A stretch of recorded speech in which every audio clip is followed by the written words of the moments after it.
Yes, nizere ko mumeze neza, nizere ko mushima Imana. Iyi ni itariki 17 ukwezi n'ukwezi kwa munani 2026. Iyi ni Kayihura Info, murabizi ko tugaruka cyane ku makuru ndetse n'isesengura by'umwihariko mu karere k'ibiyaga bigari ku bihari tukabivuga. Impaka zishingiye ku kibazo cy'abanyamurenge, umutekano mu burasirazuba bwa Repubulika Iharanira Demokarasi ya Kongo ndetse n'umubano hagati ya Kinshasa na Kigali zongeye gukara cyane.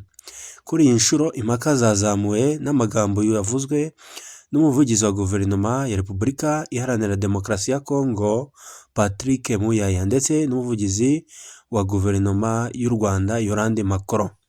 Ikibazo kibandwagaho cyane ni icy'abanyamurenge ndetse n'ubwicanyi bwabereye i Gatumba mu Burundi mu mwaka wa 2004, aho abanyamurenge bari barahungiwe by'umwihariko muri icyo gihugu cy'u Burundi bakicirwayo mu nkambi y'impunzi. Patrick Muyaya yavuze ko abanyamurenge ari abaturage ba Repubulika Iharanira Demokarasi ya Kongo kimwe n'andi matsinda yose atuye muri icyo gihugu. Yamaganye imvugo ibigaragaza nk'abanyarwanda bo muri Kongo. Avuga ko abanyamurenge ari abanyekongo kandi ko igihugu cya Kongo ari igihugu cyabo.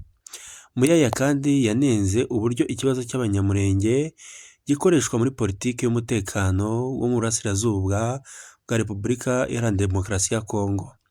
Ku ruhande rwa Kinshasa, Muyaya yashinje u Rwanda gukoresha ikibazo cy'abanyamurenge mu guteza imbere cyangwa gushyigikira ibikorwa by'imitwe yitwaje intwaro.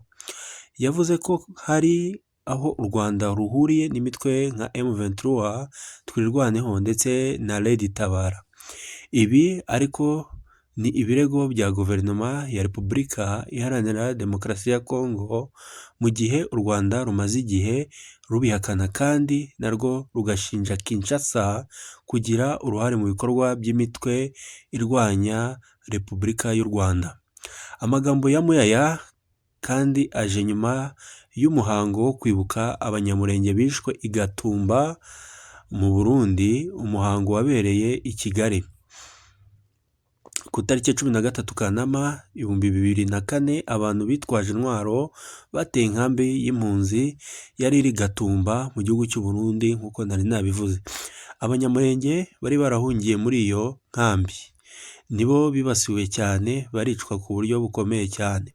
Raporo zitandukanye zagaragaje ko abantu benshi bishwe cyane, abandi bagakomereka cyane. Ubwo bwicanyi bwabaye igikomere gikomeye cyane ku banyamurenge ndetse nyuma y'imyaka 22 ikibazo cy'ubutabera kubagizweho ingaruka n'ubwo bwicanyi cyari cyavugwa cyane.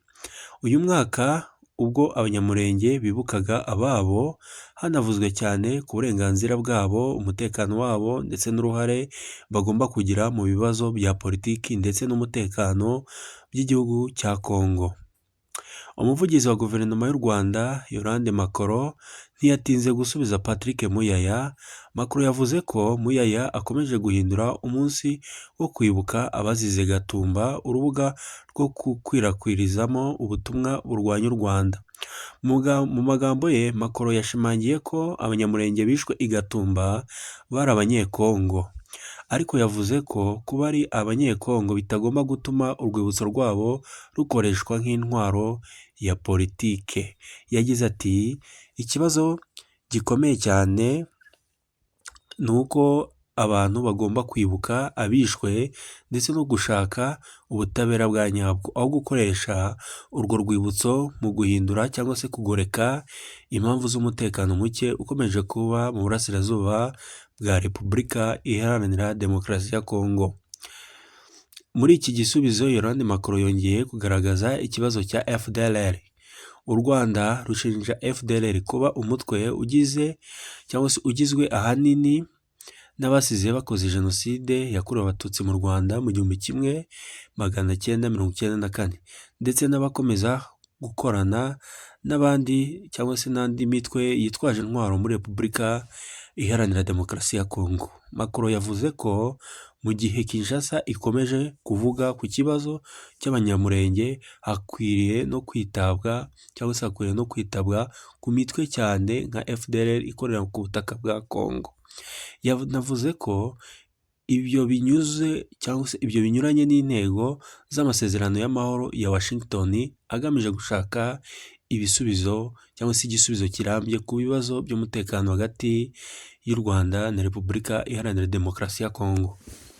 Iyi mpaka igaragaza uburyo ikibazo cy'umutekano mu burasirazuba bwa Repubulika Iharanira Demokarasi ya Kongo kigifite ibibazo bikomeye cyane bya politiki.